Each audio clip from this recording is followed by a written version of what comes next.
दरअसल एक बीज जो है वो नहीं जानता है कि उसकी किस्मत में क्या है। उसी बीज की तरह हम भी नहीं जानते कि हमारी किस्मत में आने वाला कल कैसा लिखा हुआ है। अभी बीज किसान के हाथों में है और बीज ये शायद सोच रखता है कि उसे ज़मीन में जाकर मरना है या उसे आबाद होना है। वो नहीं जानता है अपनी किस्मत के बारे में। चलें, वो उसकी किस्मत में पौधा बनना लिखा है। वो जब वो पौधा आता है तो पौधा नहीं जानता है। पौधा सोचता है कि पता नहीं क्या मैं झाड़ियों की नज़र हो जाऊंगा, या क्या मैं पत्थरों की नज़र हो जाऊंगा, या क्या मैं हवा की नज़र हो जाऊंगा, या शायद मैं किसी के कदमों के तले रौंदा जाऊंगा। वो छोटा सा पौधा नहीं जानता है अपनी किस्मत में कि वो उसकी किस्मत में लिखा क्या हुआ है। फर्ज करें वो पौधा है, वो पौधा जान चुका है कि उसकी किस्मत में बढ़ना लिखा है। चलें एक स्टेप आगे चले जाते हैं, वो पौधा थोड़ा बड़ा हो जाता है। जब वो उसके ऊपर जब वो फल लगने शुरू होते हैं तो चलें सोचते हैं कि वो फल जो है ना वो दूसरों को फायदा देने के लिए उगते हैं और दूसरे उससे फायदा उठाते हैं। इससे वो दरख्त भी खुश हो जाता है। कहीं वो बीज था, नहीं जानता था कि पौधा बनेगा, बन गया। जब वो पौधा था, नहीं जानता था कि वो बढ़ेगा, बढ़ गया। चलें जब वो बढ़ गया तब वो नहीं जानता है कि उस पर फल भी लगेगा कि नहीं लगेगा। चलें फल भी लग गया, और जब उसके ऊपर फल लग चुका है और अब वो दरख्त क्या ये जानता होगा कि मेरे नसीब में आगे आने वाले वक्त में जीना लिखा है कि नहीं। फर्ज करते हैं वो ये भी जानता है कि लिखा है जीना, वो आगे बढ़ता है, वो उसका तना और भी ज्यादा मोटा और भी ज्यादा अच्छा, सेहत में अच्छा बढ़ता है वो। और एक वक्त आता है कि उसकी शक्ल जो है ना वो इस कदर खूबसूरत दरख्त की बनती है कि लोग सोचने वाले, जो लकड़ी का काम करने वाले हैं, वो उसको देखकर जरूर कुछ ना कुछ सोचते होंगे कि मैं उसका ये वाला हिस्सा लूंगा तो ये चीज बन सकती है, दरख्त का मैं ये वाला पार्ट उतारूंगा तो इससे ये चीज बन सकती है, लकड़ी की कोई भी चीज बनाई जा सकती है। ये इंसान देखकर सोचता है, लेकिन उस दरख्त की किस्मत में किस दिन काटना लिखा है वो नहीं जानता है। बीज था, नहीं जानता था। पौधा था, नहीं कल को जानता था। दरख्त बना तब वो नहीं जानता था। फल पैदा हुए तब भी वो नहीं जानता है कि आने वाला कल कैसा होगा। अब वो बड़ा तनावर दरख्त बन चुका है, अब वो नहीं जानता है कि मेरा कल कैसा होगा। वो तकलीफें सहता है, यहाँ तक कि आज कोई इंसान आता है कुल्हाड़े से जनाब उसकी कोई ना कोई शाख उतार कर ले जाता है, तकलीफ सहता है, दर्द सहता है, लेकिन वो किसी से शेयर नहीं करता है। वो नहीं जानता है कि कल को उसको खत्म किस दिन होना है। वो तकलीफें सहता सहता सहता सहता अपनी जिंदगी गुजार चुका होता है। आखिर को उसे एक वक्त में सारे का सारा काट दिया जाता है, उसी दरख्त को सारे का सारा काट दिया जाता है।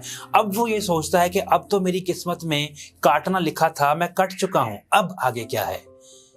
अब वो सोचता है कि अब मैं काटा तो जा चुका हूं, कि मुझे किस तरह की चीज में डाला जाएगा। मुझे फर्नीचर के लिए तैयार किया जाएगा, मुझे शायद किसी का घर बनाने के लिए तैयार किया जाएगा, या मुझे शायद कोई और काम के लिए तैयार किया जाएगा। लेकिन वो ये नहीं जानता है कि वो किस चीज के लिए तैयार किया जाएगा। लेकिन आखिर को क्या होता है कि आखिर को उसके तने से एक लंबी लकड़ी तैयार की जाती है, लंबे साइज की लकड़ी तैयार की जाती है, छोटे साइज की लकड़ी तैयार की जाती है।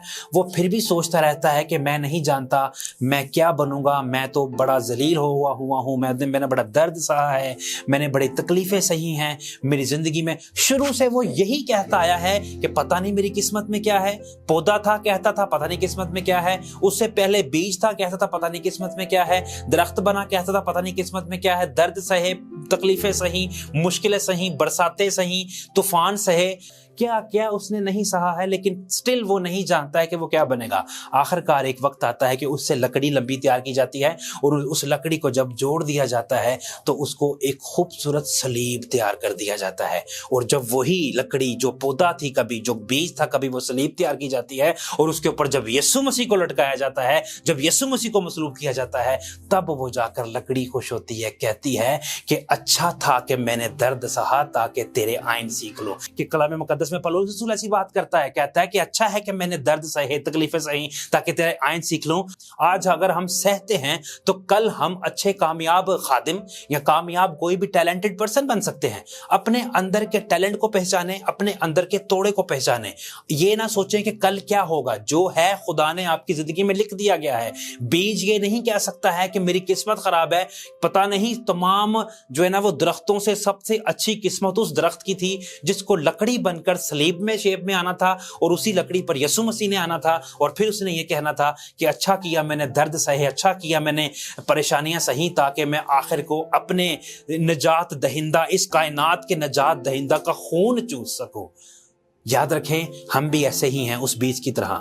हम भी छोटे हैं तो सोचते हैं कल क्या होगा, बढ़ते हैं तो सोचते हैं कल क्या होगा, हम अपने टैलेंट को पहचान लेते हैं तो सोचते हैं कल क्या होगा, लेकिन उसके बावजूद हम आखिर में क्या होता है, हम में से आखिर में बहुत सारे लोग टैलेंटेड होते हैं, बहुत सारे लोग खादमीन होते हैं, बहुत सारी बहनें भाई खादमीन निकलते हैं, लेकिन इस बात को बगैर सोचे कि हमारी किस्मत में क्या होगा, ये सोचकर काम करें कि जो खुदा ने कहा हुआ है वो अच्छा किया हुआ है, जो खुदा ने लिखा हुआ है अच्छा लिखा हुआ है। याद रखें उस बात को जो दाऊद नबी फरमाता है। दाऊद नबी फरमाता है कि मैं अपनी माँ के पेट में ही था जब तूने मेरी ज़िंदगी के अयाम लिख दिए। याद रखें, खुदा ने हमारे अयाम तब भी लिख दिए थे जब हम छोटे बीज थे। आज हम अगर तनावर दरख्त हैं तो इस बात से परेशान ना हो कि हम काट डाले जाएंगे, इस बात से खुश हों कि हम यीशु मसीह के लिए काट डाले जाएंगे। आमीन। खुदा मन आपको बरकत दे।